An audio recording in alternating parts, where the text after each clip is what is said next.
Hi, this video is looking at run-on sentences, which is the biggest mistake students make in their writing exams.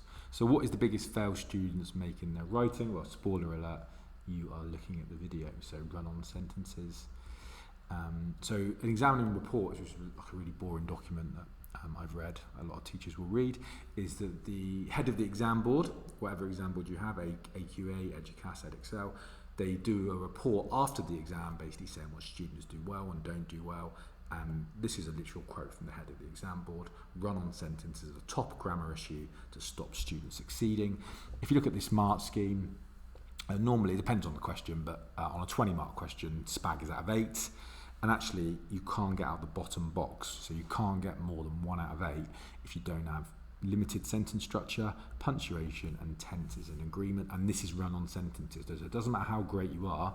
If you don't sort your run-on sentences, you're not going to get more than 1 or 2 out of 8, which is really going to hurt your mark. So this is quite a short story about a student who's actually quite good at English. He would have passed, he would have got a grade 4 or 5, but the yellows are all run-on sentences. So don't think to yourself, oh, it's only the people who are like really low level doing run-on sentences. A lot of people, even people who pass, probably scrape by just because of their run-on sentences issues. So you need to change it. So what is a run-on sentence?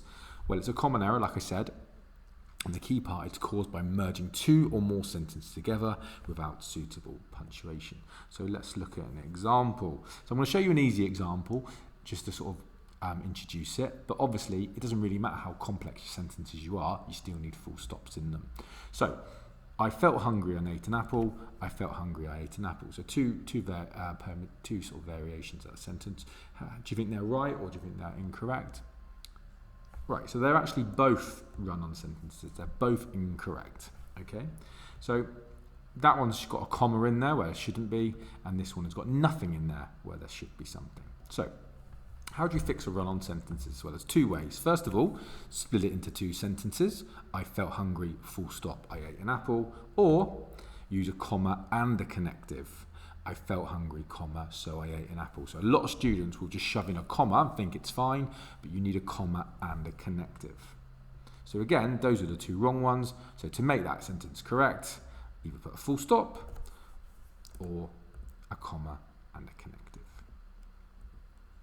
So let's just look at another example. So again, she was hungry, comma, she ate a whole pizza. Again, it's not right because it's got a comma with no connective. So you either need to shove it in 2 sentences like this, or a comma and a connective. This may seem simple. I guarantee 75% of students do it. If you cut it out, you can definitely get yourself 7 or 8 marks just by cutting out this simple mistake. So have a read of those sentences. I'll give you that to help you. Pause the video for just 20 seconds or 25 or 30, however long you need. And I want you to basically pick out which of the sentences are correct and which are the run-on sentences. Okay, so pause the video. Okay, so the blue ones are run-on sentences.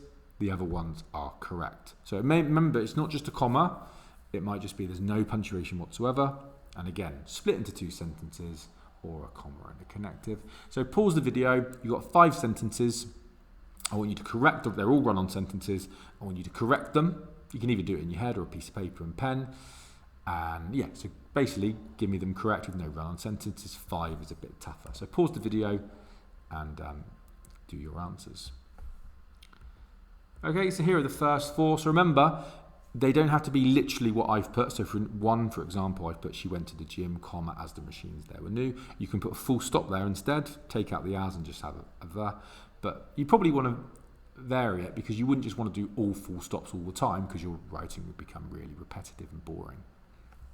Okay, and then 5 is a little bit tougher, well, a bit of a longer sentence really. There's lots of different things you can do, but again, you're following that rule of either new sentence or a comma and a connective. Okay, hopefully that's been of some use to you. I guarantee this is the biggest mistake students make. If you cut it out, you've got a really good chance of making your writing grade 4 and above.